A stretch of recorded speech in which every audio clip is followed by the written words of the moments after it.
Hello everyone, welcome to SGI online class 6 subject Hindi language part 3 शब्द विचार। बच्चों, हमने पिछले वीडियो में पार्ट 3 शब्द विचार के अंतर्गत इसकी एक्सरसाइज की थी। ये आपकी रिवीजन क्लासेस चल रही हैं यूनिट 2 की। तो अब इस चैप्टर में आप क्या पढ़ेंगे, जो इसके प्रश्न उत्तर हैं इनको आप बहुत अच्छे से पढ़ेंगे, बारे में समझेंगे। तो इस पाठ का पहला प्रश्न है, शब्द किसे कहते हैं? शब्द किसे कहते हैं? उत्तर है, वर्णों का वह समूह जिसका सार्थक अर्थ निकलता हो शब्द कहलाता है। फिर से इसको देख लीजिए, शब्द किसे कहते हैं? आंसर है, वर्णों का वह समूह जिसका सार्थक अर्थ निकलता हो शब्द कहलाता है। इसके बाद दूसरा प्रश्न है, यौगिक शब्द किन्हें कहते हैं? उदाहरण द्वारा समझाइए। यौगिक शब्द किन्हें कहते हैं? उदाहरण द्वारा समझाइए। इसका उत्तर है, जो शब्द दो या दो से अधिक शब्दों के योग से बने हो यौगिक शब्द कहलाते हैं। जैसे डाकघर, दवाखाना, पाठशाला आदि। फिर से देखिए इस प्रश्न को, यौगिक शब्द किन्हें कहते हैं? उदाहरण द्वारा समझाइए। इसका आंसर है, जो शब्द दो या दो से अधिक शब्दों के योग से बने हो यौगिक शब्द कहलाते हैं। जैसे डाकघर, दवाखाना, पाठशाला आदि।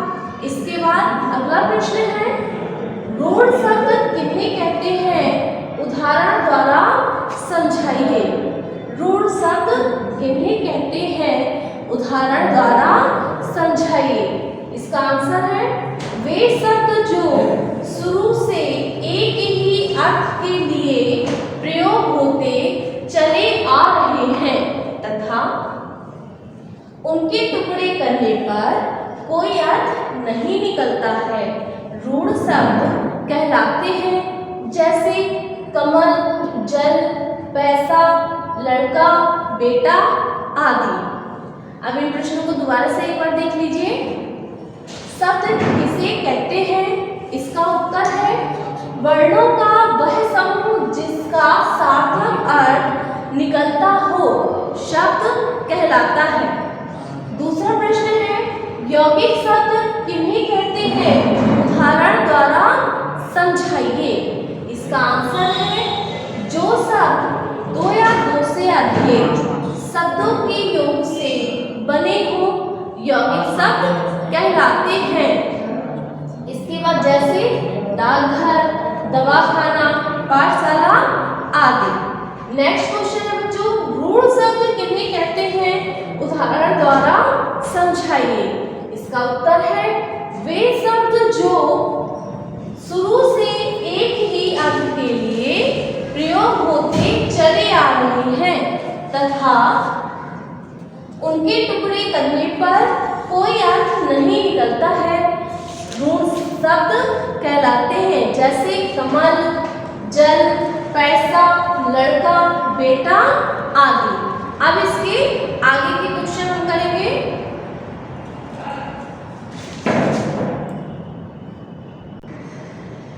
अब इसके बाद नेक्स्ट क्वेश्चन है आपका 4 नंबर पे, विकारी का अविकारी शब्दों में उदाहरण द्वारा अंतर स्पष्ट कीजिए।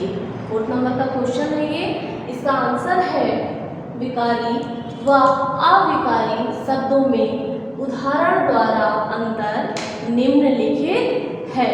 तो इसको दो भागों में डिवाइड करेंगे। एक तरफ लिखेंगे विकारी शब्द और एक तरफ अविकारी शब्द। विकारी शब्द, विकारी शब्द जो शब्द लिंग, वचन, कारक तथा काल के प्रयोग के आधार पर परिवर्तित हो जाते हैं उन्हें विकारी शब्द कहते हैं। किस किस के अनुसार? लिंग, वचन, कारक तथा काल के अनुसार जो बदल जाते हैं उन्हें अविकारी शब्द कहते हैं। जैसे अब लिंग परिवर्तन में लड़का खेल रहा है, तो इसमें परिवर्तन क्या होगा, लड़की खेलती है। यहाँ लड़का खेलता है और लड़की खेलती है। इसके बाद वचन में वे या वह विद्यालय जा रहा है, और इसका जब वचन परिवर्तन होगा तो वे विद्यालय जा रहे हैं। फिर कारक में कारक का चिन्ह, जैसे पेड़ से फल अलग हो रहे हैं और फल मेज पर रखा है, तो इसमें क्या हुआ, आपका काल भी जो कारक चिन्ह है वह बदल गए। काल में क्या है, जैसे वर्तमान काल में कोई काम हो रहा है और भूतकाल में होने लगे या भविष्य काल में हो, तो इस तरीके से इनमें परिवर्तन आ जाते हैं। तो ये परिवर्तन क्या कहलाता है, विकारी शब्द। इसके बाद है अविकारी शब्द। अविकारी शब्द क्या है, वे शब्द जिनमें लिंग, वचन और काल आदि के कारण कोई परिवर्तन नहीं होता है, उन्हें अविकारी शब्द कहते हैं। जैसे क्रिया विशेषण, संबंध बोधक, समुच्चय बोधक और विस्मय बोधक। अब इसके बाद अगला प्रश्न है आपका, समानार्थक व अनेकार्थक शब्दों में उदाहरण द्वारा अंतर स्पष्ट कीजिए। उत्तर है इसका, समानार्थक व अनेकार्थक शब्दों में उदाहरण द्वारा अंतर निम्नलिखित है। तो सबसे पहले इसको दो भागों में बांटा आपने, एक तरफ लिखेंगे समानार्थक शब्द और एक तरफ अनेकार्थक शब्द। समानार्थक शब्द क्या है, समानार्थक शब्द का अर्थ है समान अर्थ वाला, अर्थात वे शब्द जो किसी समान अर्थ का बोध कराते हैं, इन्हें पर्यायवाची शब्द भी कहते हैं। जैसे कमल का, पंकज, जलज, राजीव आदि, तो ये किसका, कमल शब्द का ही बोध करा रहे हैं, तो इसके अंतर्गत आएंगे ये समानार्थक शब्द। इसके बाद है अनेकार्थक शब्द। जिन शब्दों का प्रयोग एक से अधिक अर्थ के लिए किया जाता है उन्हें अनेकार्थक शब्द कहते हैं। जैसे अंक, अंक का संख्या, बोध, नाटक का भाग आदि। तो इससे क्या हो रहा है, एक शब्द के अनेक अर्थ निकल रहे हैं, तो किसके अंतर्गत आते हैं, अनेकार्थक शब्द के अंतर्गत। एक बार पुनः इन क्वेश्चन को देख लीजिए आप। विकारी व अविकारी शब्दों में उदाहरण द्वारा अंतर स्पष्ट कीजिए। इसका उत्तर होगा, विकारी व अविकारी शब्दों में उदाहरण द्वारा अंतर निम्नलिखित है। तो सबसे पहले क्या है, विकारी शब्द। विकारी शब्द वे शब्द जो लिंग, वचन, कारक तथा काल के प्रयोग के आधार पर परिवर्तित हो जाते हैं, उन्हें विकारी शब्द कहते हैं। जैसे लड़का खेलता है और लड़की खेलती है, इसके और उदाहरण मैं आपको बता चुकी हूँ। अब इसके बाद है अविकारी शब्द।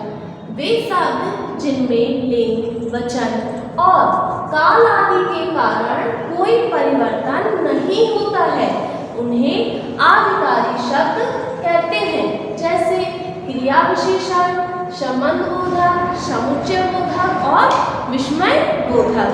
इसके बाद बच्चों आपका पांचवा प्रश्न है, समानार्थक व अनेकार्थक शब्दों में उदाहरण द्वारा अंतर स्पष्ट कीजिए। उत्तर है इसका, समानार्थक व अनेकार्थक शब्दों में उदाहरण द्वारा अंतर निम्नलिखित है। समानार्थक शब्द और अनेकार्थक शब्द, इसे दो भागों में बांटा। समानार्थक शब्द, समानार्थक शब्द का अर्थ है समान अर्थ, अर्थात जो शब्द किसी समान अर्थ का बोध कराते हैं वे समानार्थक शब्द कहलाते हैं। इन्हें पर्यायवाची शब्द भी कहते हैं। जैसे कमल का, पंकज, जलज, राजीव आदि। तो ये जो तीनों शब्द हैं किसका बोध करा रहे हैं, कमल अर्थात पुष्प का, कमल के फूल का, ये तीनों पर्यायवाची हैं। इसके बाद है अनेकार्थक शब्द। जिन शब्दों का प्रयोग एक से अधिक अर्थ के लिए किया जाता है उन्हें अनेकार्थक शब्द कहते हैं। जैसे अंक का, संख्या, बोध, नाटक का भाग आदि। तो ये जो शब्द है किसका बोध, किसके हैं अनेक शब्द, अंक शब्द के अनेक अर्थ निकल रहे हैं। तो बच्चों, आज आपकी क्लास में आपने इस चैप्टर से संबंधित प्रश्न उत्तरों को पढ़ा व समझा। तो आज के लिए इतना काफ़ी है। मैं अपने अगले वीडियो में आपको नेक्स्ट चैप्टर जो है उसका मैं रिवीजन करवाऊंगी।